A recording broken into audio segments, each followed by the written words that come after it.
Ladies and gentlemen, welcome at the Central Bank. This has become a tradition that the EBRD transition document is launched in our venue, and we have a pleasure to have with us Deputy Chief Economist from the EBRD that will talk about the new report that, in my opinion, seems to be very pessimistic in its findings, and that's why I believe the discussion will be very, very hot, given the opinions expressed by the authors.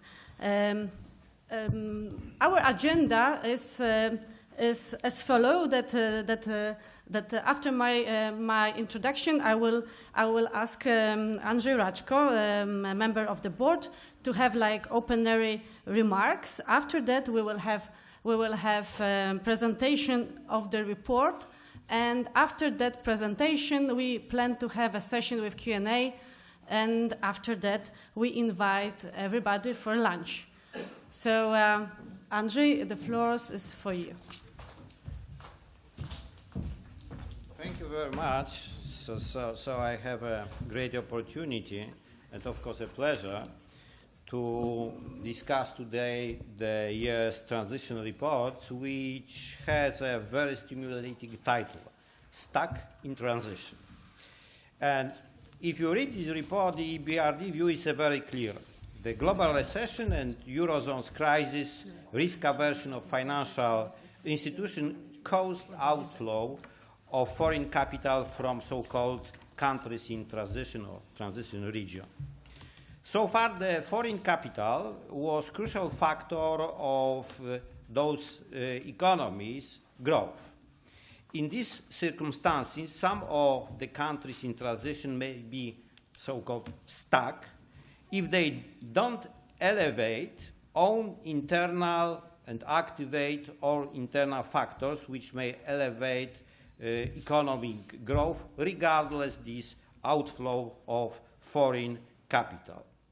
In the EBRD opinion, the economic recovery and continuance of convergence process depend not only on simple mobilization of internal savings of countries in transition, but mostly on progress of the reforms in four major areas. The first is political institutions, the second economic institution, third human capital, and last but not least economic inclusion.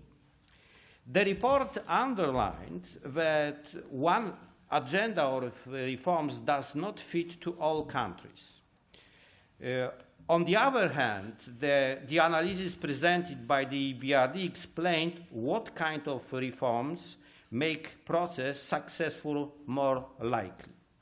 In this way, let me to focus on Polish experience. In the first part of the report, discussion focused on the key question: does market reform help to hinder the prospects for democratization? From the political, historical perspective, the question should be inverted. Does democratization help to implement free market reform? The Polish Velvet Revolution, which changed political system, opened door for a deep pro-market reforms. The new government, established in the end of 1989, supported by the Solidarity movement, obtained political mandate to convert centrally planned economy into free market system. This halo effect helped to implement painful reforms. In my opinion, decisive factors were speed and comprehensive agenda of reforms. Therefore, benefits of economic reforms came before the political honeymoon, which was characteristic for any political revolution, was over. The quick free market reforms built a new middle class, which constitute long-term political base for further economic reforms in Poland. I would like to underline that the story about the middle class is developed in this report as well. Ambitious agenda of reforms helped Poland to avoid two other potential models. One is market economy with domination of oligarchs, or the second one model, semi-market economy, which is highly regulated by bureaucrats. These two models were outcome of fail, in my opinion, of agenda of economic reforms. In the first case, the privatization process with lack of democratic supervision and without comprehensive agenda of economic reforms caused social polarization and created market system which was not based on free competition but on rent-seeking model, especially between those oligarchs from one side and, of course, authorities. In the second case, the delayed economic reforms significantly increase social costs and undermine potential benefits of reforms. The growing populist pressure, which was political outcome of economic stagnation, pushed to model of economy regulated by a state. The main lessons from the transition period of former centrally planned economies is one, the economic reforms should be linked with the process of building sustainable democracy. The product of successful political reform, middle class, is the main promoter of modern economic institutions which constitute private ownership, protection of property rights, effective government, strong rule of law, lack of corruption, and other elements which are in details discussed in Chapter 3 of the report. Human capital in transition region is analyzed from the perspective of quality of education. The report underlined low quality of tertiary level of education measured by ranking of the universities and the number of publications. In my opinion, this aspect is important from perspective of low production and absorption of knowledge, which will have a negative impact on long-term international competitiveness of the transition region.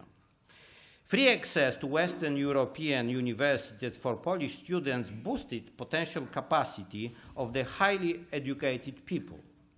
The report addressed, in my opinion, much more from Polish perspective problem. I think about brain drain versus brain gain.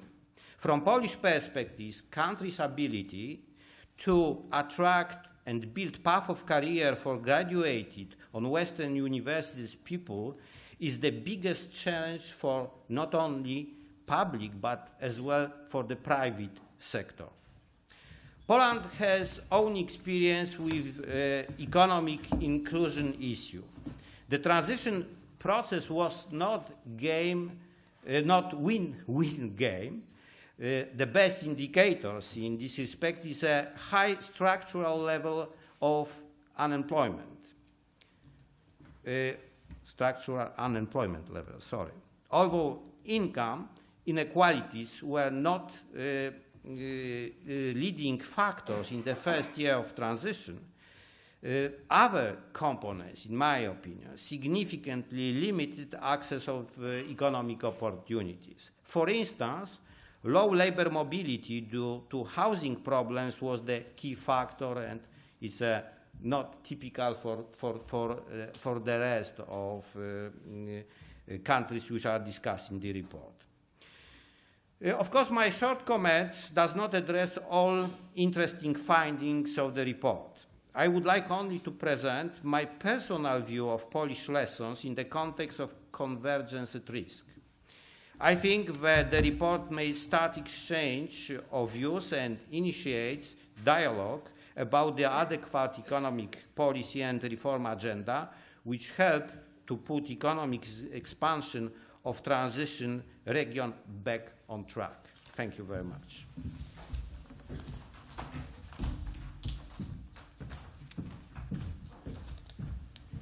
Thank you, Andrzej, for very eye-opening remarks that will be like a background for our discussion. And before we will go to the presentation of the report, I would like to introduce Jérôme, Zettemeyer, I hope that I pronounce your name correctly, who is Deputy Chief Economist and Director of Research at the EBRD. And before 2008, so before he joined the EBRD, he worked as a researcher at the IMF and spent almost 14, as I see from the EOB, almost 14 years at the research department at the IMF. Jérôme, the floor is yours.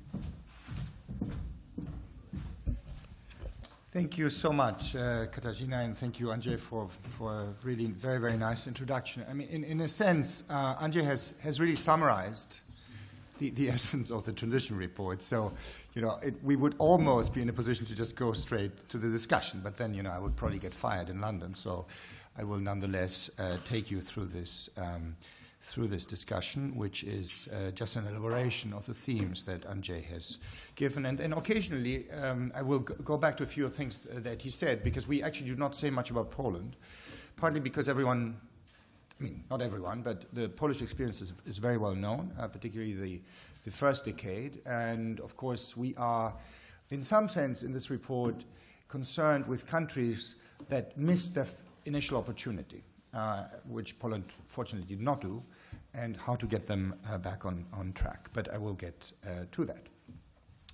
So the motivation for this report is really growth in the last few years.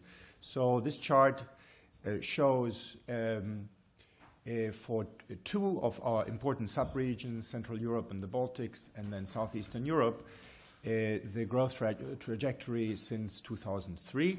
So you very clearly see the impact of the two crises. First, the global crisis, that's this large dip, and then the Eurozone crisis. And then, these dotted lines that you see above it, the horizontal lines, they give you average growth for these two regions between 1999 and 2003. And that's supposed to be a reference, and the reason we picked that as a reference is because, this is, at the very least, what we would like the region to get back to in the medium term after the crisis. So we have not included here the 2004 to 2008 period because we now have come to see it as reflecting an unsustainable boom. But, we would like it to return to the growth process, the convergence process that was there before that boom and possibly go beyond that. Now, of course, most of this growth decline in the last 5 years is externally driven. It's the combination of vulnerabilities inside the region and external shocks.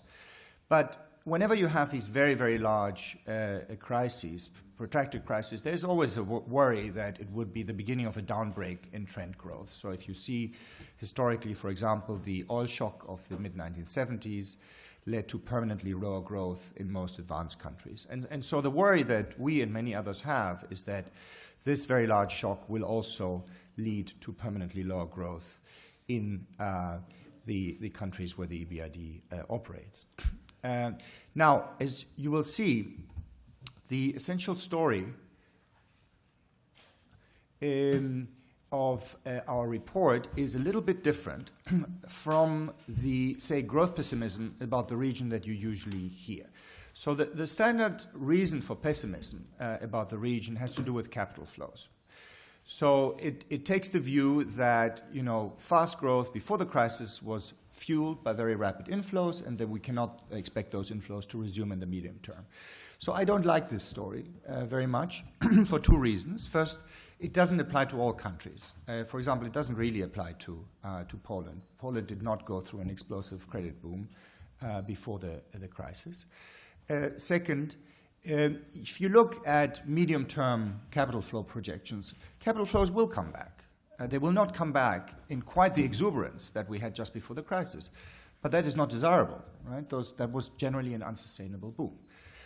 And, to the extent that it doesn't come back, we expect local financial development to be there to provide financing sources of growth. So, I believe in financial development. I do not believe that, if you're really talking about long-run growth, financing of growth will be a constraint. We're nonetheless pessimistic about the region, about this notion that you can return to not just pre-crisis but pre-boom growth, which was very solid for two reasons. First, as I'm going to explain, this pre-boom growth from the mid-90s to the mid-2000s, roughly, had a transitory element of catch-up in it. And this has to do with what we call picking the low-hanging fruits of transition. So it was external opening, it was the destruction of the old sectors and the growth of new ones. So this is a fairly unique phenomenon. And even though we still talk about transition economies, because we still think that institutionally many of the countries in which we operate have a lot to catch up to be generally well-functioning market economies, there's no question that this early phase of transition that by itself incorporated a transitory catch-up element, that this is over. The second reason why we are pessimistic is that we see pretty clear evidence now that reforms have slowed or stagnated since the mid-2000s. So this is already quite a while ago, and so we could have, raised the alarm bells, if you like, before, but of course we were still in the middle of the crisis. Now that the dust has settled a bit, we can see the longer picture. And so what the report does this year, it asks, how can reforms be invigorated? And the real importance from invigorating reforms comes from the fact that we do think that reforms by themselves are a driver of growth, but also that we have to, in some sense, offset the fact that the transitory catch-up element that was driving growth in the mid-90s and the early 2000s is no longer going to be there to help the region. So this slide gives our basic two answers. So it's a complex answer on how reform can be invigorated and how economic institutions, which we believe to be the deep source of growth, can be improved. But roughly speaking, half of the answer has to do with politics, and in particular the role of democracy. So this is a report that perhaps unusually, certainly unusually for international financial institutions, but unusually even for the EBRD, gets very much into politics. It's not the first time we do this, by the way. There was also the 1999 transition report that looked back at the first decade of the reforms, that actually went through many of the types of considerations that Andrzej mentioned at the beginning. So, for example, the role of Big Bang at the beginning. But it is certainly something we have not done for a while. And then the second part of the answer is about, suppose that we cannot fix the political obstacles to reform, or that we can at least not fix the whole political system.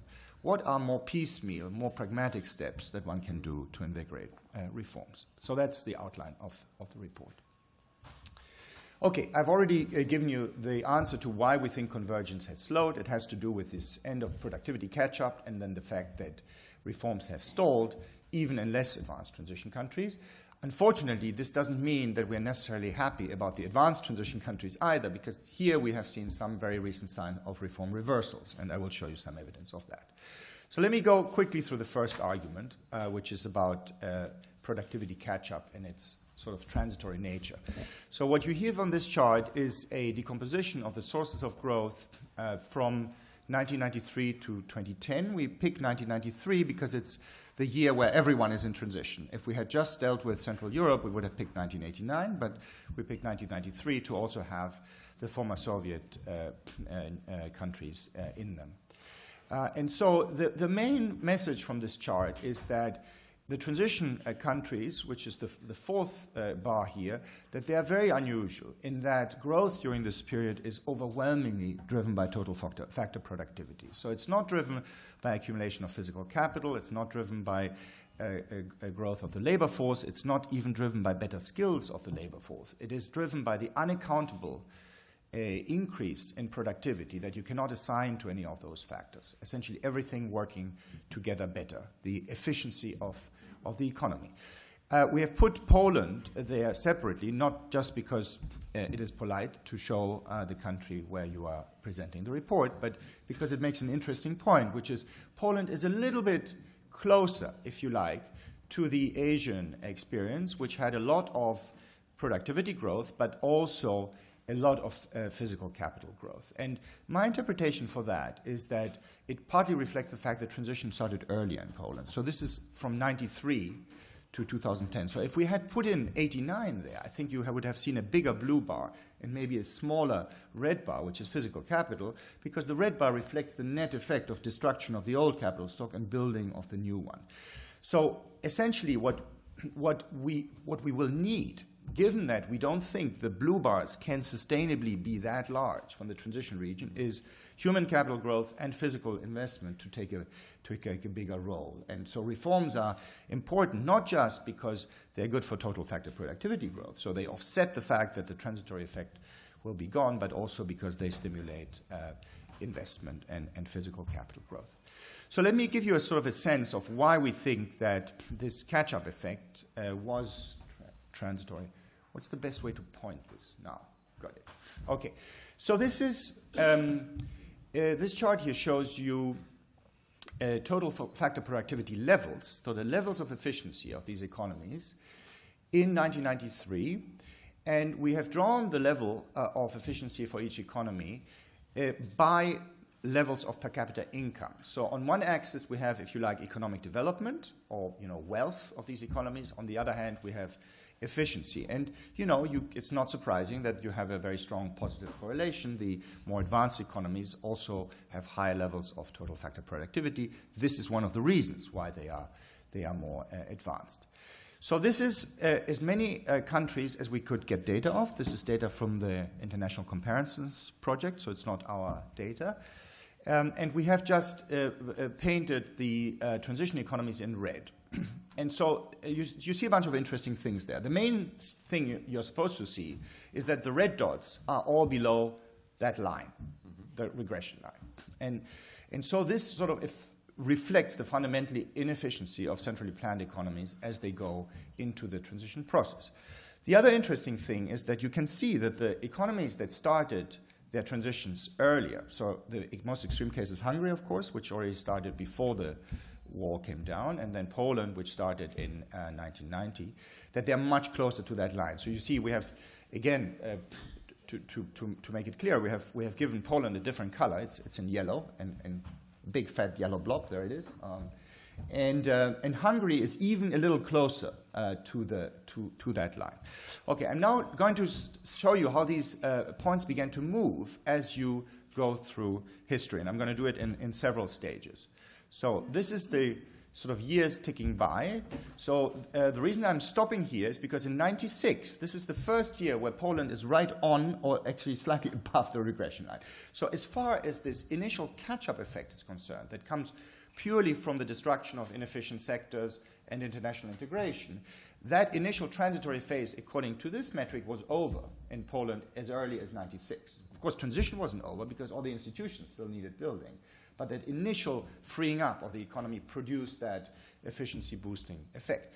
But for the other countries, it was nowhere near over, right? So let's now go on. So the years tick by, and as the years tick by, you see movements above, towards the regression line, and to the right, which means to higher income levels. So this is the catch-up effect. And so by 2006, roughly, almost all countries, with a few exceptions, have, even those that have not reformed a whole lot, right? But even those that have not reformed a whole lot, at least have undertaken some liberalization, right? So they've all moved much closer to the line, and now, by 2010, which is the last point, they are almost indistinguishable from the other countries. Okay, so this is the evidence for that catch-up that you can no longer count on. So this is a chart that shows the other dimension that I want to focus on, which is the speed and the cumulative levels of reform that have been achieved over time. So on the y-axis, on the vertical axis, you have the average of the 6 EBRD transition indicators, which are supposed to capture reforms cumulatively. So this is privatization, price liberalization, external opening, and then reforms of enterprise restructuring and economic governance. There is a bit of a bias here towards first-generation reforms, but there is also one or two indicators, competition policy is also in here, that capture already institutions. And if you take those out and just look at those, you would get a very similar picture. So it is not completely driven by the fact that this is biased towards first-generation reforms. So you see a couple of interesting things on this slide. So first of all, you see what Andrzej was talking about, which is the the incredible Polish Big Bang, right? So Poland is the yellow line that's sort of on the top of the others, and you see that very sharp spike from 1989 to 1990, right? That was the Big Bang. Then you have a little bit of a plateau from between 1990 and 91, not much additional happened, and then the reform process continues very quickly, and by 95, 96, you are very far advanced. Then you see the dark blue line, which is just below it. That's the average of Central Europe and the Baltics, so these are the neighbors, so to speak, and they do almost the same. So they are not quite as fast as the beginning, but they do more or less catch up. It looks quite funny because it looks like they're catching up. Every time they catch up, that Poland makes this little bounce to the top to keep its lead. No? But there are economies that have done even better than Poland, like the Baltics. You would see slightly higher on this scale, but on average, that's true. Okay, then now look at the other lines. So the essential point here is that for Poland and for the average of Central Europe and the Baltics, the yellow and the blue line, you would expect these lines to have this very stark concave shape, right, to go up fast and then sort of converge. And this is purely by construction of this index, because the index ends at 4.33, at 4 plus. So 4 plus is supposed to be the level of an advanced market economy. So you cannot continue growing forever. So this is normal.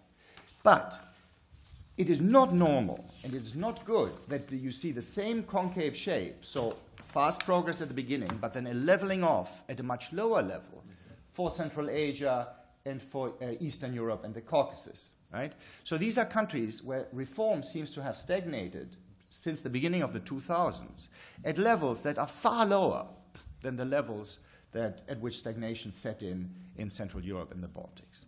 So reforms have dropped off far too early, and these countries really cannot afford to keep at that low level. No? They will not grow in the long run if they do. And then finally, the interesting thing is Southeastern Europe is very unusual here. So they are unusual because they start much slower, right? They don't have the Big Bang, and this is a combination of different phenomena. It's basically, it has a little bit to do with the second model that Andrzej described. So places like Bulgaria and Romania, they do not do a Big Bang, and subsequently they became a little bit market economies with very strong vested interests that were holding back reforms, and it took them a while. And to some extent, they're still struggling because of that. But then you also have the effect of the wars in the Western Balkans. And so for all this reason, it goes slowly. But then the nice and the, if you like, the positive message here is that the Southeastern Europe actually hasn't completely leveled off. So it's here you see sort of the things continuing to go up. Maybe in the last 2 years it has leveled off, but there's still an upward trend. And so we would attribute that to the fact that, places like Serbia are continuing to reform, and generally there is still an EU accession effect in the Western Balkans that's pulling this region towards reform. Okay, so we have had far fewer upgrades and reform and more downgrades, and you can see this. This is essentially the flow equivalent of the chart that I just showed you. So these are the upgrades of the EBRD transition indicators, just the total number of upgrades over time. And then in the orange is the downgrades. And what you can see is that the number of upgrades has sharply declined as we move over time, and the number of downgrades has increased in the most recent period. It was already increasing here, so that reflects the aftermath of the Russian crisis. And so the slightly superficial headline that you could make out of this is that 2013 is the first year since the beginning of the history of the EBRD and the history of transition where our downgrades outnumber our upgrades. So we're now in negative territory, right? So we're going back towards communism. Probably we will not go very far, but at least we're not improving. Okay, now the reason why we are a bit worried, not just about the countries that are not as democratic and have not reformed very much and appear to be stuck in transition, but also about countries that are quite far in transition and are very democratic, like the new member states of the EU, is that there seems to have been a backlash against the market in these countries, and especially in the advanced countries. And so this chart shows you the answers, the summary of answers from a survey that we conduct every 4 years called the Life and Transition Survey, where we ask people to choose between three possible answers to the question of what economic system they think is the best. And so the first answer is the market-based economy is the best. The second option is, in some circumstances, a government-controlled or centrally planned economy can be better than the market system. And then the third is, for people like me, it doesn't matter. That's the third answer. And so this is the proportion of respondents who say the market system is the best. And so what you can see here, first of all, the dotted line is the average Western European support for the market economy in 2010. So you see that even in Western Europe, slightly less than half, now this is immediately after the crisis, of course, of respondents are not so sure whether the market system is the best. Now, when I say Western Europe, these are 5 countries. It's Germany, Sweden, UK, France, and Italy. And it will not be surprising to you that this group, the average of this group, is pulled down slightly by the fact that in France, approval ratings for the market economy are about comparable to those in Russia, which is sort of the lowest in this group. So the French are not very positive towards the market, so this pulls it down. If you take out France, it would be above 50%, the approval of the market. Okay, but that's not, I'm not here to beat up on France or any particular country, but the point I really want to make in this chart is that the surprising thing is that you have countries where you do not have very much market, and you certainly have comparatively less democracy, which is Central Asia and some countries in Eastern Europe and the Caucasus. So that's here. And those countries start out with fairly high support for market economies, so it's about comparable in 2006 to the one that you see in the new EU member states. It's about the same. And then, can I use this to walk around? Yes. Yeah, great. Sure. So you see that in this group and in this group, you start out roughly with the same level of support for market economies. But then after the crisis, in the countries further east that have less market, support goes up even further. So whereas in the new member states of the EU, it goes down a lot. And Poland is no exception. So Poland, it also goes down quite a bit. So there's a sense that countries are reacting against what they know. They blame the crisis on the incumbent system. Of course, it also has to do with the depth of the crisis, because the crisis was much worse here than in most countries here, with the exception of Ukraine, where it was terrible, but in most other countries was not so bad. And also possibly with the fact that the reference point for respondents in terms of crises is much worse here than here. So the 2009-2010 recession was very deep in most countries in the new member states, with the notable exception of Poland, compared to the transitional recessions of the mid-90s. Whereas in Eastern Europe and Central Asia, there was either no recession or it was very mild compared to the transitional recession. The interesting thing, though, is that Poland, you get a large drop in spite of the fact that Poland managed the crisis extremely well and actually avoided a recession completely. So that's an interesting outline.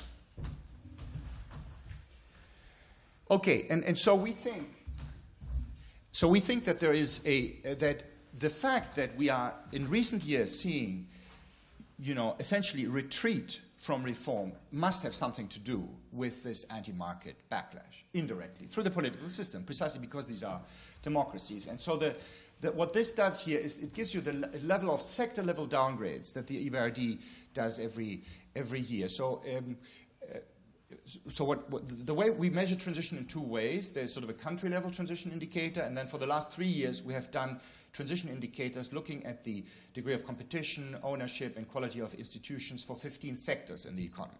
Right? So these are infrastructure, financial institutions, general industry, energy sectors. And so there are plenty of upgrades. So it's not that you have mostly downgrades in the sectors, but if you look at the composition of these downgrades across countries, the funny thing is that they do happen in the same countries where the anti-market reaction was the strongest, which is, again, the EU members. And that's particularly shocking here. It's very much driven by energy and to a lesser extent by the financial sector. Right? So And in the financial sector, we would put things like, for example, reversing pension reforms, because the way, we are not concerned with fiscal issues as an institution, but we are worried, for example, about the consequences of eliminating or pushing back the private pillar because of the consequences for capital market development, right? So we would usually penalize countries through a downgrade in that area, and you see you have some here. Okay, so the message of the report basically is the analytical step that we take at this point is we have a model, a four-equation model, pretty standard growth accounting framework, has been used by other institutions. Your researchers here will be familiar with the setup, which we use to project growth in the very long run, based on the development of capital. Demographics plays a role in there because it drives savings. Foreign direct investment plays a role. The quality of institutions, economic institutions are proxied by, I believe, the rule of law index that the World Bank puts together. We don't use the transition indicators here because we estimate this model on a worldwide sample for which we don't have transition indicators. And then finally, the quality of political institutions, where we use executive constraints as one of the proxies for democratic government. And so what this shows you are very long-run growth projections under the assumption that nothing improves on economic and political institutions or international integration. We do assume a little bit of a trend improvement in human capital here, but basically it's a pessimistic forecast. And so the question then is, will there be convergence to living standards in advanced EU countries? And so those living standards are basically the one up here. So this shows you the gap, the share of per capita income, actually income per worker, in projected income per worker in the economies listed here, as a share of the EU 15 average, the advanced, the old market economies in the EU. And so you can see here first that the dark blue lines, they show average per worker income for an average the 1993 to 99 period, 2000 to 2005, and 2006 to 2011, and you see quite rapid convergence in some countries. You, of course, do not see the fact that preceding this you have had a very large output decline in countries like Ukraine. And the main message of this chart is that it doesn't catch up to the same rate. So you see this essentially convergence process tailing off. So there's still growth, the gaps are still closed, but they're being closed at much slower rates. And so according to this pessimistic chart, even in Poland, per capita incomes would not be going beyond roughly 2/3 of the advanced EU level. Of course, the advanced EU level also keeps growing, right? But you would be shrinking the gap, but very slowly, and not going beyond 2/3 by 2035. Now, some countries look a lot more shocking. So there's, for example, Croatia here, there's Ukraine, and there's particularly Russia. So in Russia, this model predicts no convergence, zero convergence. It says that in 2011, as a share of the advanced country income, they have peaked. And then, even though they will continue growing, they're actually going to grow at slower rates than the EU 15 average. So that, by the way, we estimated this we started working on this in the spring, before the big slowdown of Russian growth. So it looked very implausible to us then. It looks a little bit more plausible based on what we have seen in the meantime.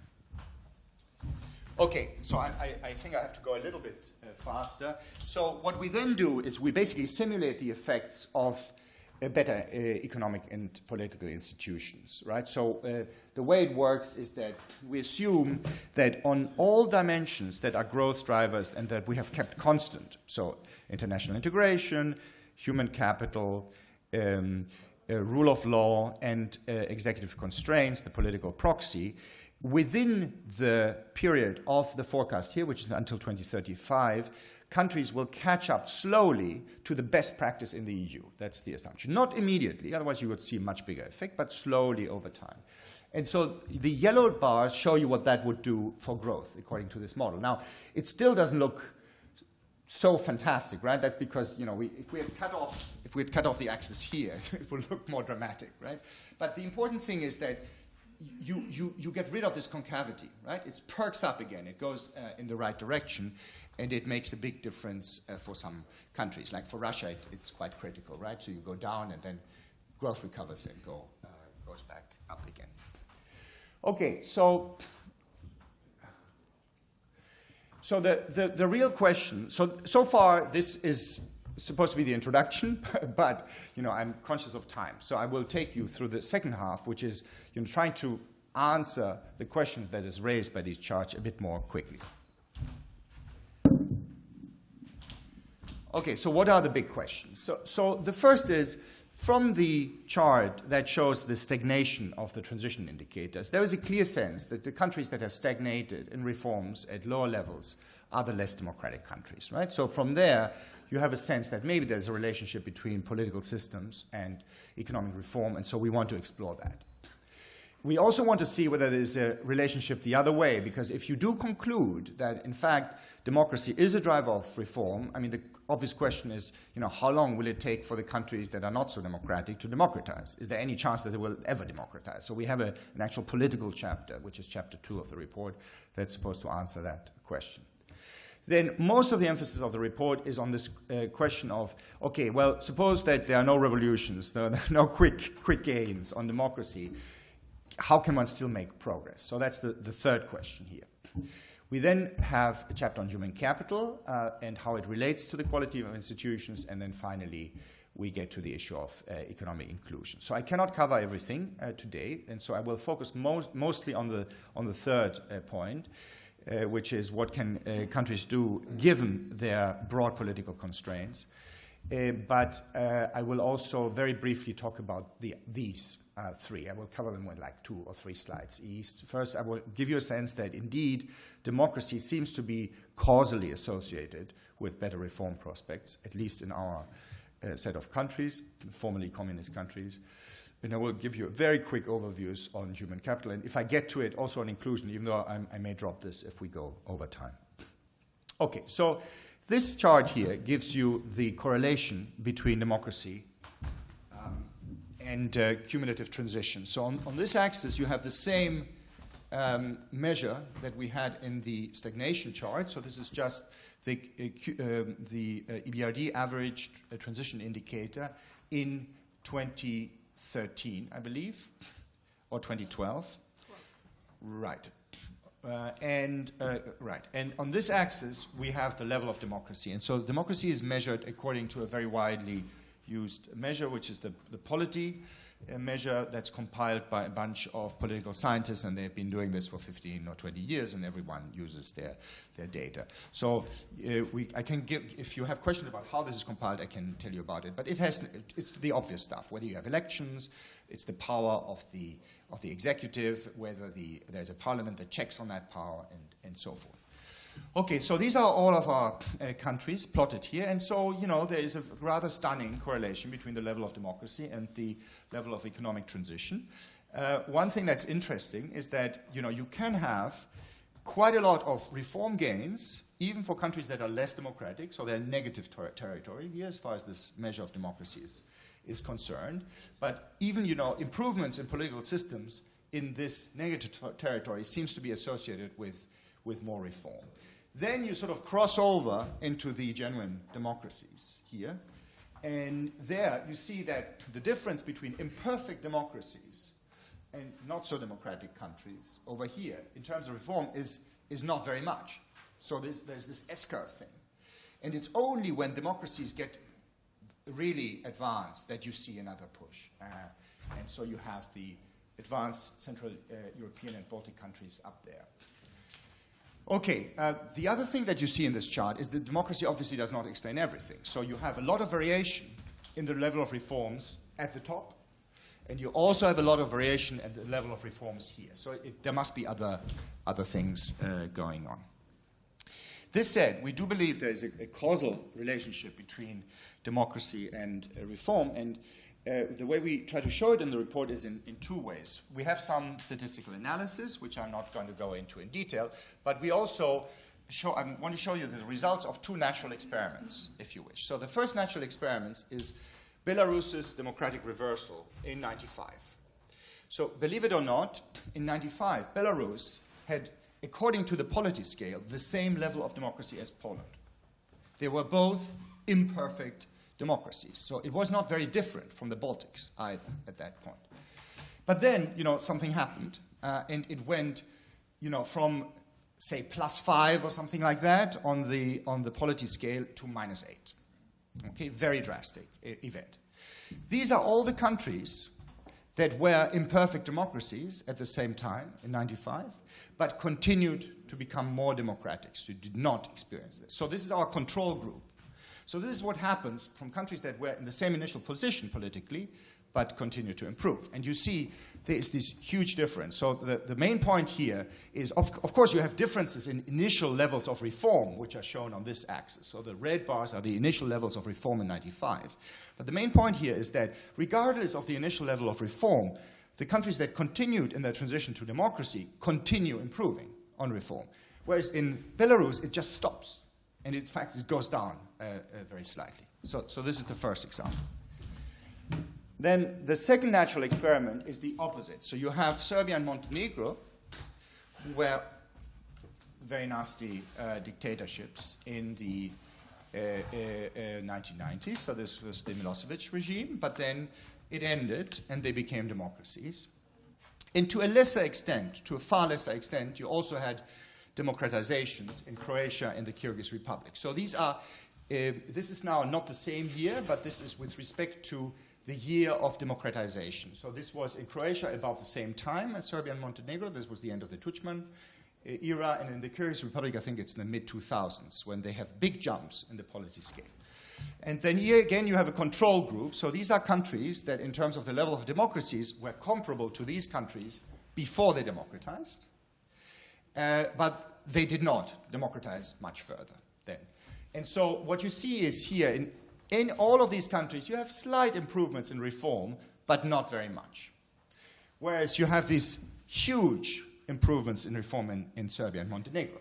Now, in Croatia and Kyrgyz Republic are a bit different. So in Croatia managed to have a lot of reforms in the relatively autocratic Tudjman era, but of course it wasn't nearly as bad politically as Milosevic, and also it was a very sort of a reform-friendly, not so democratic regime. And so you have, but even in Croatia, you still have improvements in reform after that. Kyrgyz is the outlier. So Kyrgyz is a country where they did a fair amount of reform in a bad political system, and then the switch to democracy doesn't seem to have helped them very much. And so basically, I want to make 2 points with this chart. Again, there seems to be something about democratization that drives reform, but it's not the whole story. You have these outliers that one has to explain in other ways.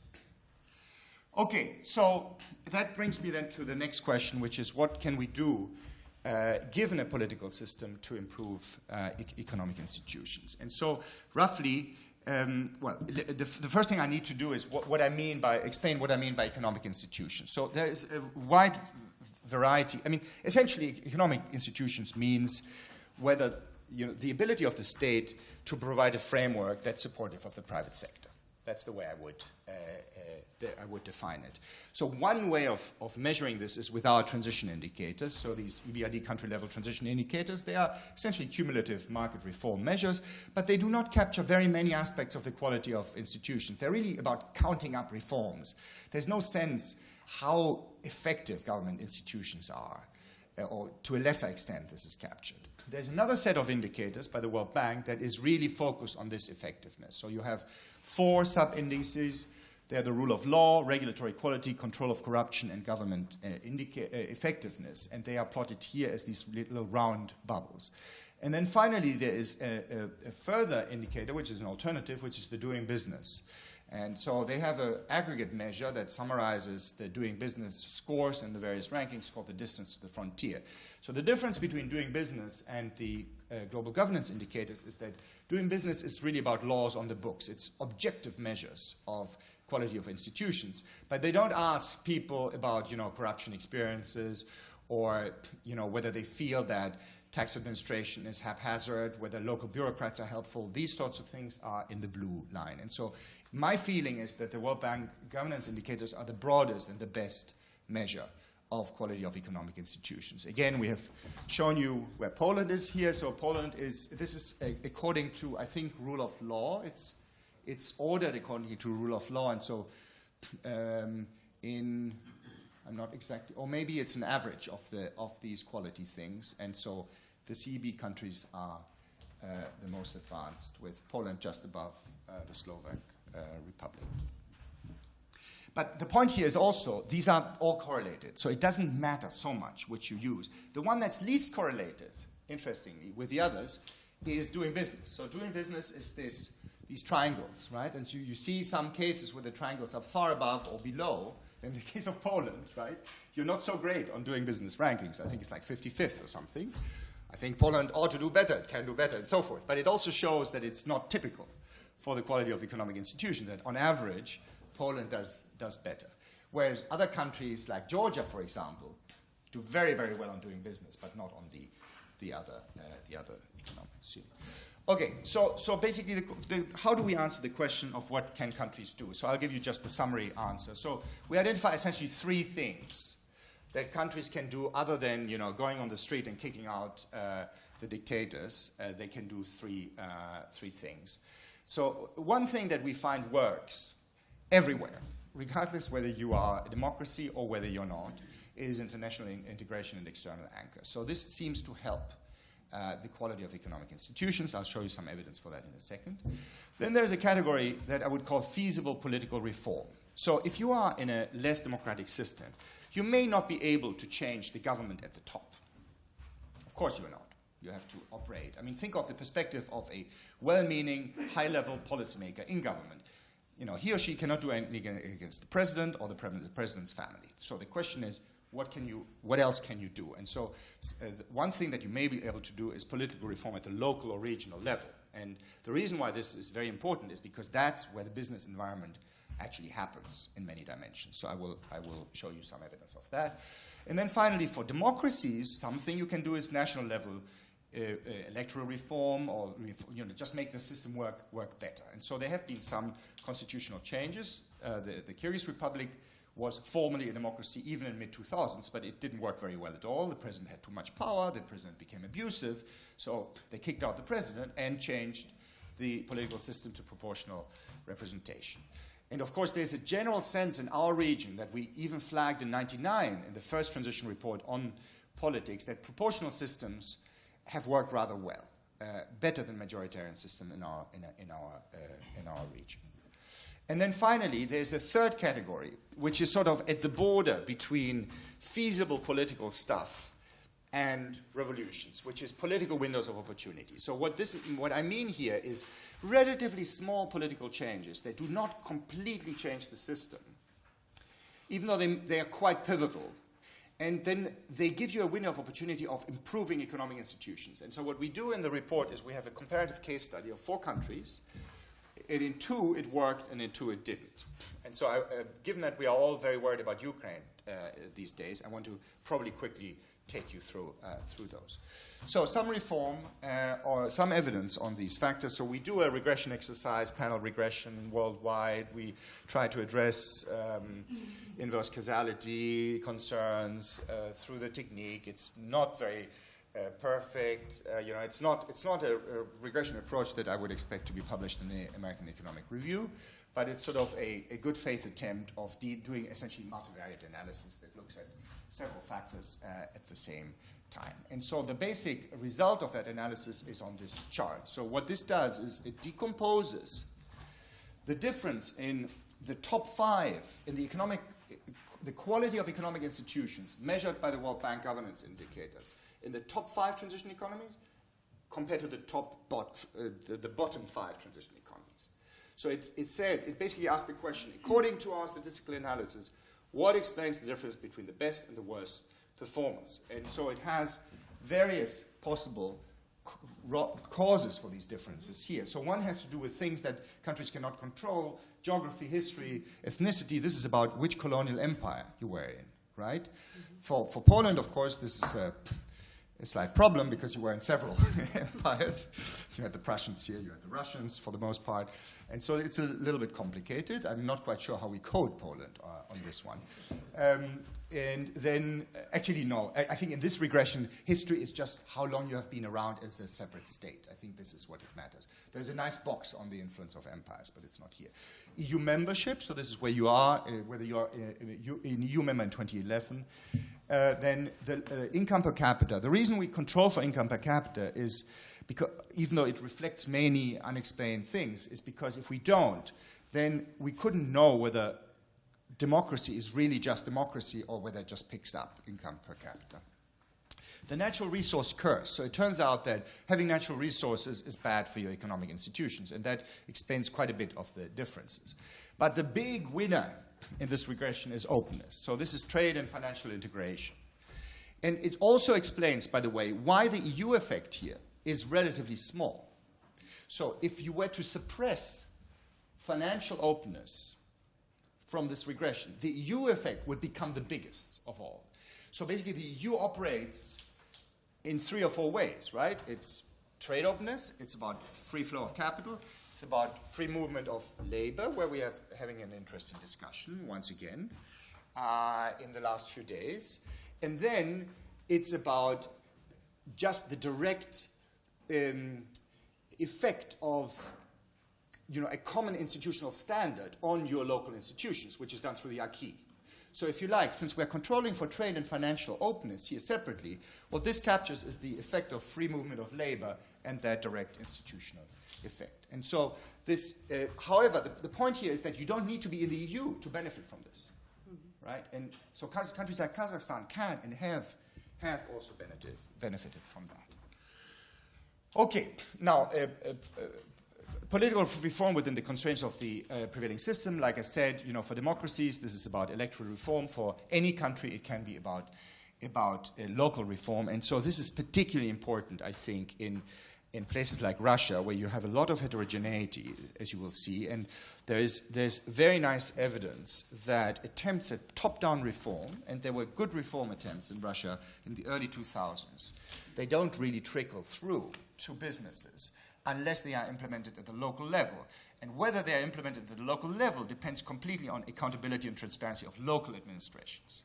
So even if you are pessimistic about political reform in a country at the top, at the federal level, there is really no reason why reformers could not, in places like Russia, could not get political reform done at the local level.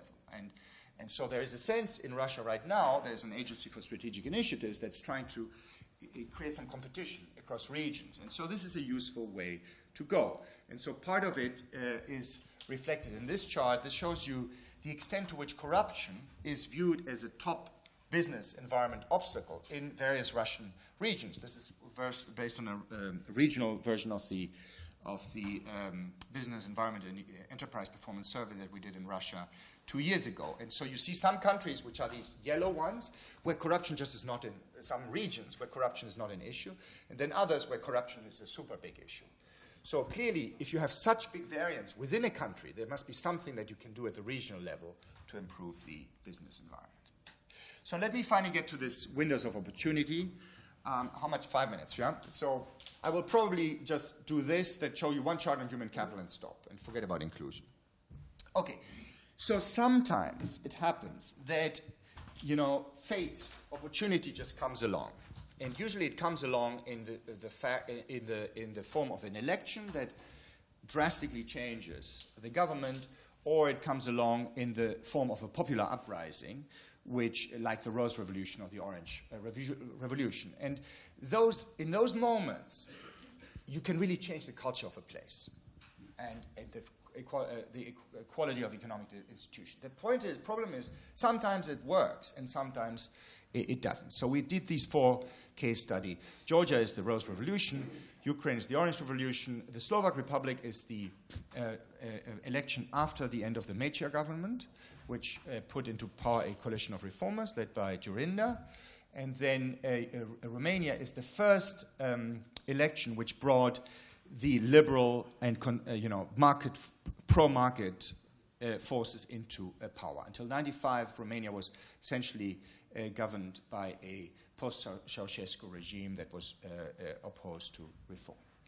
Okay, so let me show you first the two success stories. So the two success stories are Georgia and the Slovak Republic. So it's most obvious for Georgia, where you have the Rose Revolution happen, and then pretty much immediately economic institutions start to improve, and they just continue to improve. This is measured by the average of the 4 World Bank global governance indicators. In the Slovak Republic, it's a little less direct, and the reason is that it was a very fractured coalition. It took them a while to get the reform agenda going, and they only really got going after Dzurinda was re-elected in 2002, and then also, at that point, the prospect of EU accession had become very dominant, and so you get that pulling up economic institutions in the Slovak Republic, and they turned from a pariah of transition to a champion of transition. So these are the success stories. So here are the two stories that are not so successful. So this is Ukraine and Romania initially in the mid-90s. So in the mid-90s in Romania you have this quite a big improvement in political institutions according to this scale. And then there's a flurry of reform under an IMF-supported program. But these reforms go off track almost immediately. There is a macroeconomic crisis, a balance of payment crisis in the late 90s. And in the World Bank governance indicators, they never improve. They basically continue going down. And only much later, again, driven by EU accession, you start getting an improvement. And finally, Ukraine is the most tragic story here. So you have the Orange Revolution. There is an uptick in the solid line is the political reform. But no improvement in economic institutions whatsoever. In fact, they trend down, and then political institutions worsen again. So the question is, why do you get these differences? And basically, we identify sort of 4 main factors. The first one is the point that Andrzej made at the beginning. It's early transition history. It's whether you have rapid transition at the beginning or not, and it's exactly the story that Andrzej mentioned. If you do not do it rapidly, you get this oligarchic, vested interest, opposition to reform, which also constrains you politically.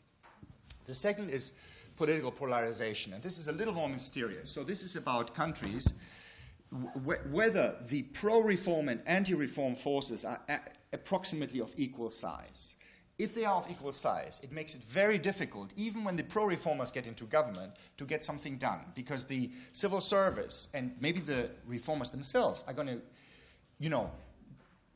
basically fight less hard than they would if they knew that they would be in power for a long time, right? If it's all a matter of we're going to lose a bit of popularity and then the old guys are going to come back in, it really constrains what you can do on reform.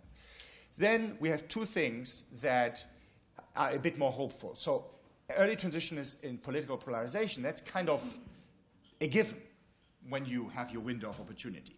Fortunately, there's this real sense from these 4 case studies that the priorities of leaders also matter, right?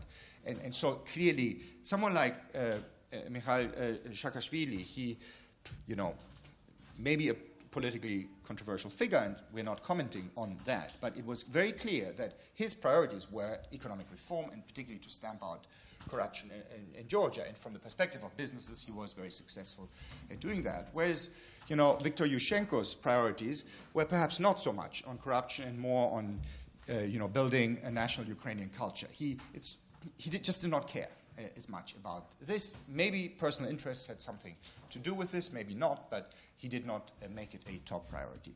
And then finally, there's a big role-in of external anchors. So as we have seen before, the fact that Slovaks were relatively close to EU accession made a big difference. And even Georgia, even though it's not an EU accession country, they got an immense amount of external support after the Rose Revolution. This is supposed to illustrate political polarization. So Georgia had a very low level of political polarization. So there wasn't this deadlock between 2 groups of roughly equal size. And Slovak Republic also. Whereas Romania and Ukraine both had very high levels and have still very high levels of polarization, which is why, one is still a little bit pessimistic about Ukraine. Poland, no political polarization, according to this. You're a lucky country. At least after 1945, you have become a lucky country. Okay, this just shows that they reduce corruption very fast. This shows that reforms are really concentrated in the years before EU accession. So this is average annual reform according to these World Bank governance indicators, and this is the point of accession to the EU, and it shows this burst of reforms or economic institutional improvements before accession. So EU matters a lot.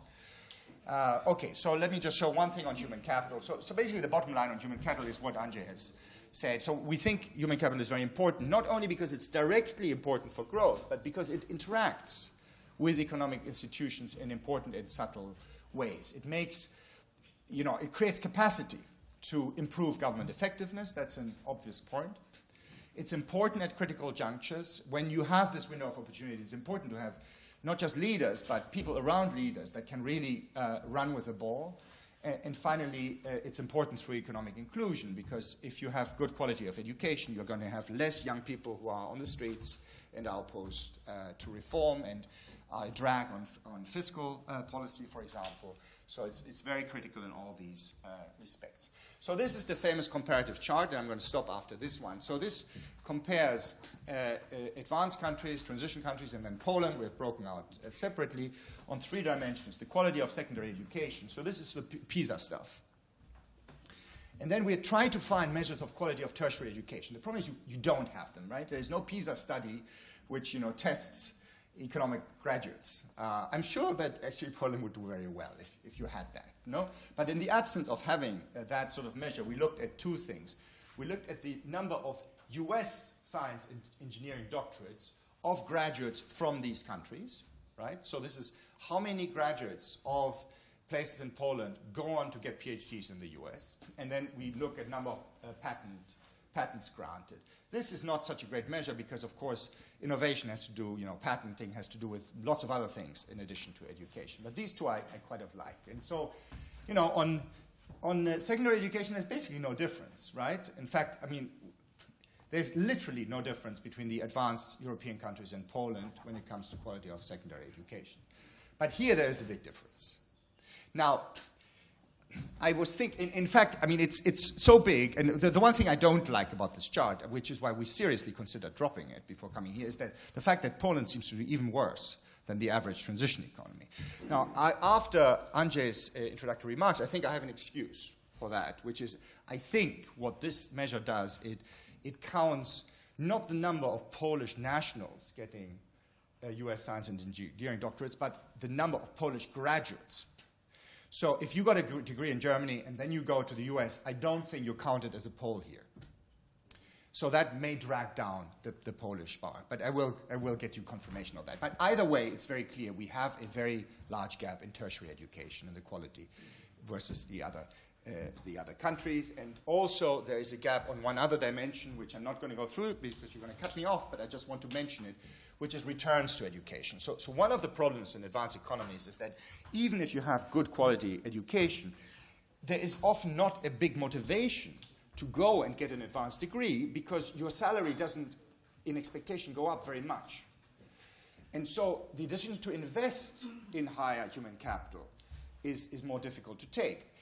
Even if you were to go to university and get that, if your salary doesn't go very much in the country, you would want to leave then. So that is the brain drain problem. And so this shows you the brain drain in the first decade of transition where, we have obviously some countries doing absolutely terrible, like 50% of skilled workers left Bosnia and Herzegovina. This is the war, of course. But, we have other countries like Macedonia who are barely better. Poland is somewhere in the middle, and then there's a few countries, Estonia, and interestingly Kazakhstan, where you have some reflow. This must have to do with the collapse of the former Soviet Union and the reflow to Russia. So let me just summarize, then I can talk about inclusion if you want me to. So here's my positive message. So I haven't actually talked about the determinants of democracy, but they basically show that we can expect democratization at high income levels and for more reforms. And so on that basis, we think that time is on the side of democracy, of reform, but this process can be slow, and factors like natural resources hold it back. And so the 3 things one can do in the meantime is, continue international integration, which I think is an important message for our little Ukraine problem. improve transparency and accountability at local levels, and improve human capital and economic inclusion. So let me stop there. Thank you.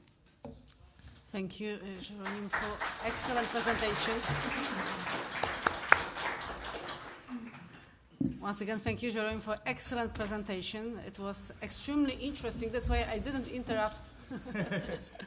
And even allows you to talk longer, because I think that all those issues are now the key importance.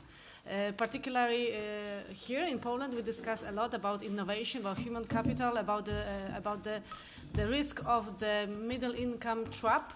And also, given what's going on the eastern border, we are extremely interested about your findings from the report. So I would say that I find it extremely interesting and timely. So now I would like to open the Q&A session and ask you to introduce yourself when you will ask questions.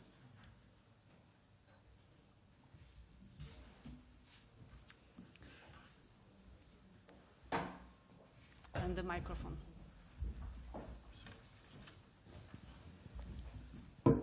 Jakby się Państwo przedstawiali. Marek Dąbrowski. I enjoy very much your main message about stagnation of transition. Actually, it was already seen 2 or 3 years ago, but I understand there's a certain perception inertia, especially in comparative reports, to bring this kind of message. But still, EBRD can claim this first organization which openly delivers this message. I think this is very important for all analysts and policymakers in this region to realize that reality is not so rosy as one might expect a few years ago. And second, I think it's extremely important to hear absolutely EBRD is unique. Second time already about this analysis of interdependence on economic and political reforms. I absolutely agree with your conclusion about this mutual causality. But I have 2 questions related to this. Actually, you say very strongly in favor of this interdependence, but then you try to deliver a message in this another chapter that still, even if you don't have perfect democracy, or you can do something, some incremental governance reform. But my question is, if we concentrated on the region, I don't want to say now about East Asian experience, for example, but on former Soviet Union, Central Eastern Europe. How strong are incentives of authoritarian regimes really improve governance, especially in these critical things like rule of law, cracking down of corruption, or even giving more freedom in regional local government? Because all these things are very, very central to interest of these authoritarian regimes or some powerful lobby group. And I think Russia is here a very, very good empirical case. You mentioned situation 10 years ago, and exactly 2003, Russia could be considered as a kind of pragmatic semi-authoritarian regime, because in spite of already reversal of some democratic freedoms in the first Putin presidency, it was still progress on economic front. But then it also became reverse, and exactly was driven very much by the interest of this newly consolidated political elite. And second question is, I think, very central to your analysis or analysis on the history of transition and prospect of transition, the role of EU accession. And my question is very simple. What is the chance of meaningful political and economic reforms in countries which do not have clear prospects of EU accession? Meaning countries other than the current actual and potential EU candidates. Even among them, there is feeling like Turkey that actually they are not are not considered serious candidates by the EU. So it's also, we also notice some reversal, especially on political front in Turkey. Thank you very much. Maybe we can collect more questions. Yes.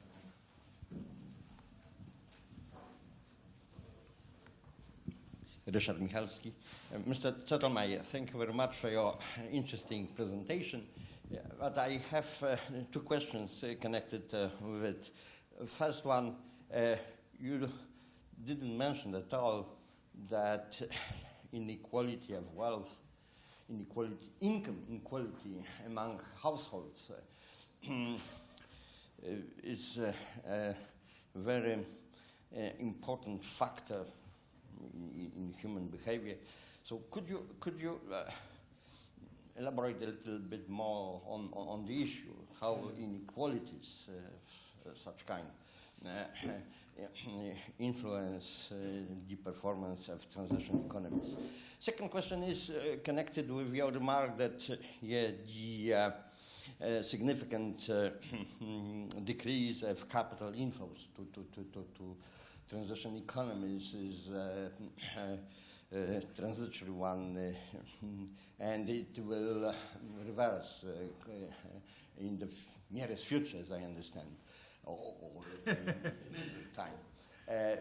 But I doubt very much about it, and I would like to ask you, what if it doesn't happen? So, what can happen when the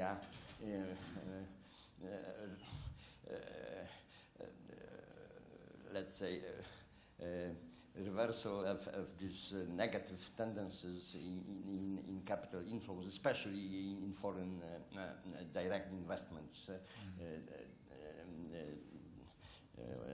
doesn't happen. Thank you.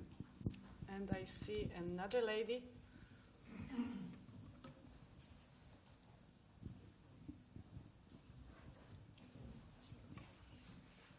Thank you so much for this presentation. My name is Eleanor Hansen. I'm from the Swedish Embassy here in Warsaw.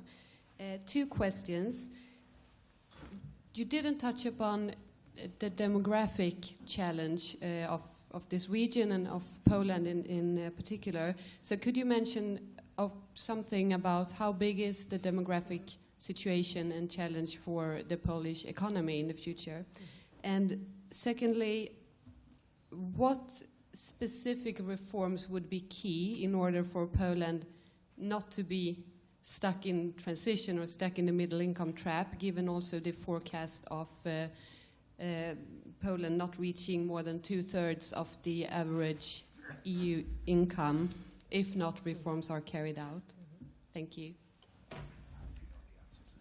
All right, so we have another question, and then we will change the direction. Jacek Osiński. Can you show the table 12 or the page 12 in your presentation? Okay. Yes. This one. Yes. Okay. My question relates to this slide, especially the comparison between Latvia, Poland, and Hungary. Yes. Well, the Latvia is a country in which you should have quite significant drop because of the crisis.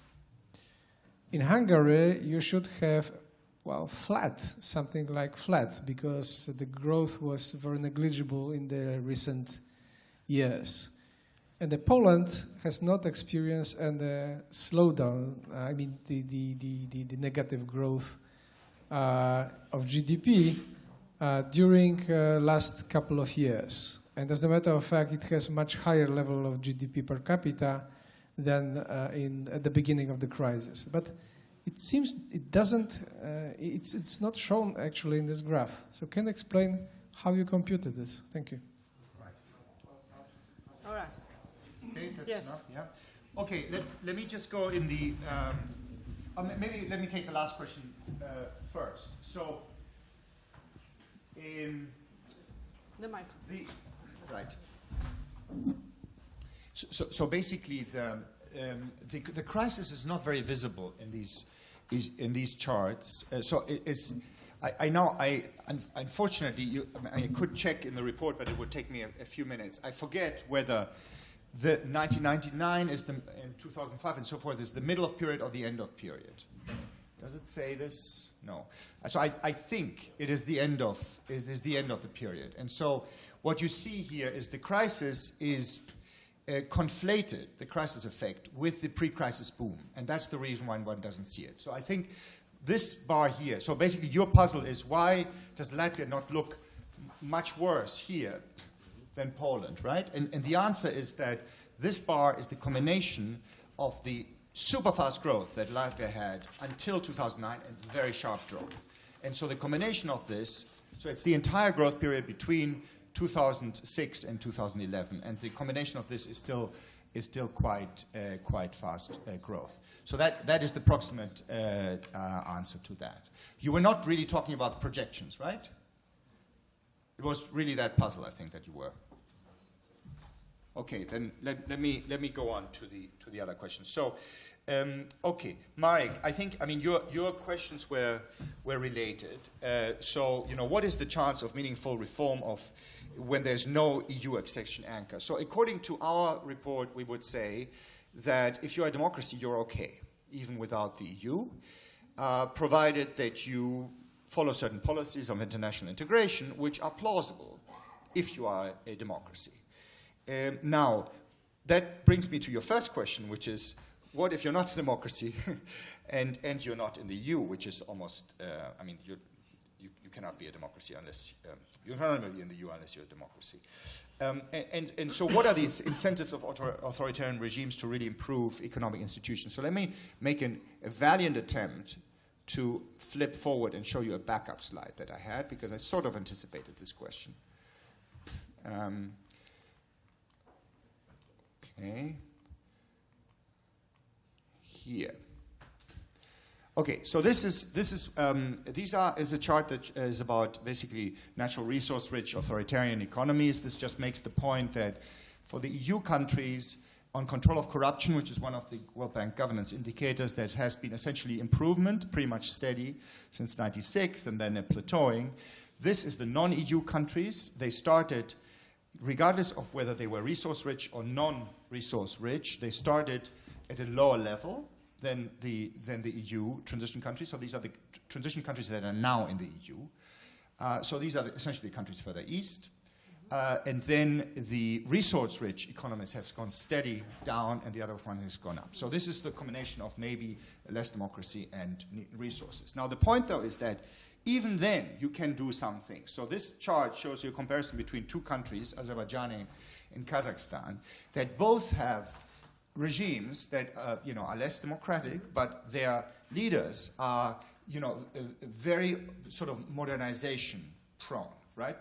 In particularly, they are open to international integration. Not necessarily financial integration. In the case of Azerbaijan, they don't like foreign banks, but they are very open to trade and FDI. And in addition, they have tried to do improvements of institutions at the technocratic level, meaning basically going up in the doing business rankings. And so the interesting thing in this chart is that both of them, on distance to frontier, which is the doing business ranking, that's the lighter shades, so the pink and the light blue, they have both improved massively as a result, essentially, of top-down reform.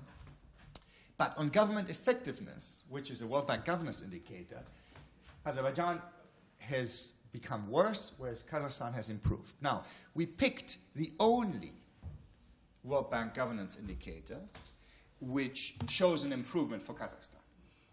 So what this says is that it appears, the evidence suggests that if you are in if you do top-down reforms in less democratic environments, you actually get somewhere. You particularly get somewhere on doing business. You may get somewhere on government effectiveness, but on rule of law, if I had shown you that, or control of corruption, even Azerbaijan would have been flat or going down.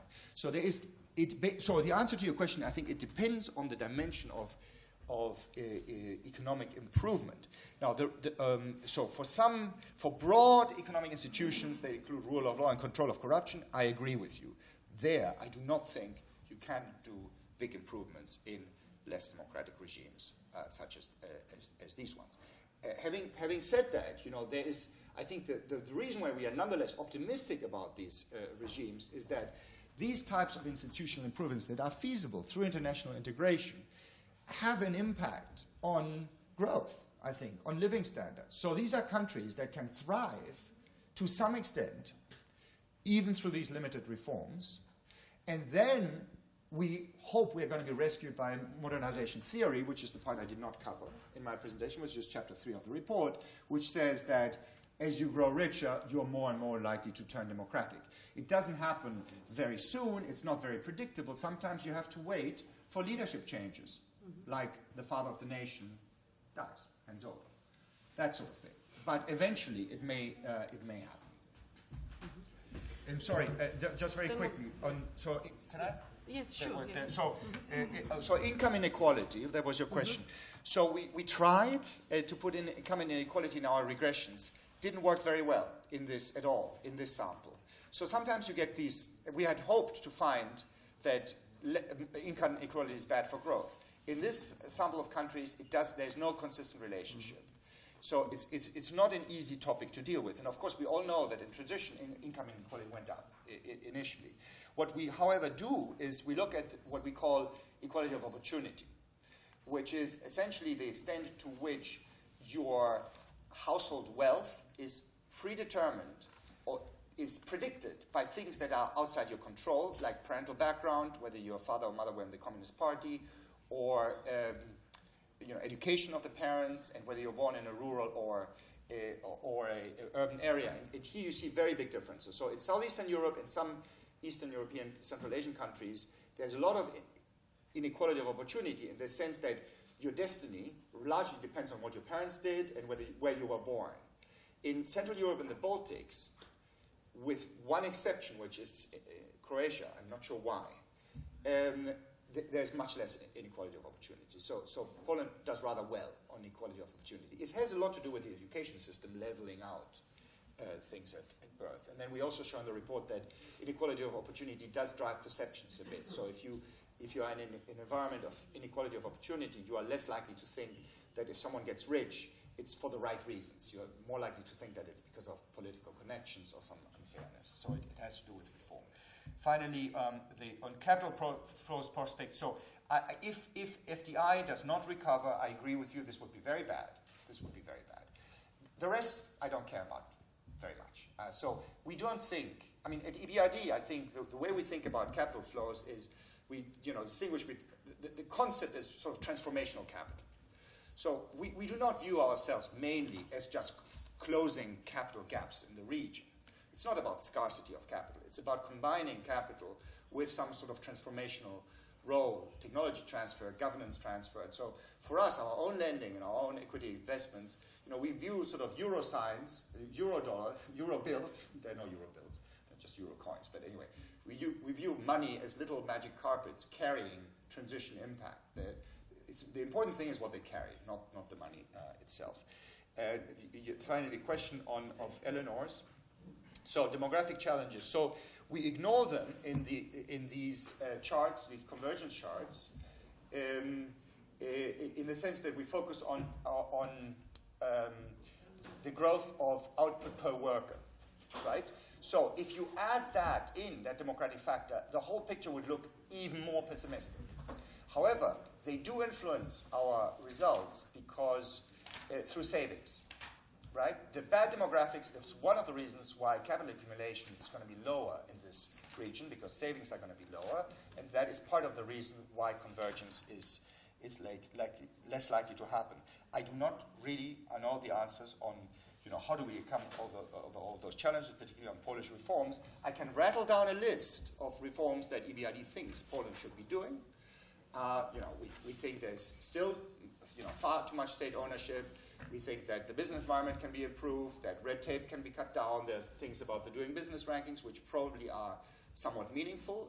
There's the energy and power sector that can be reformed. So that's all in the report. What I do not know is how big is the growth impact going to be if Poland does all these things.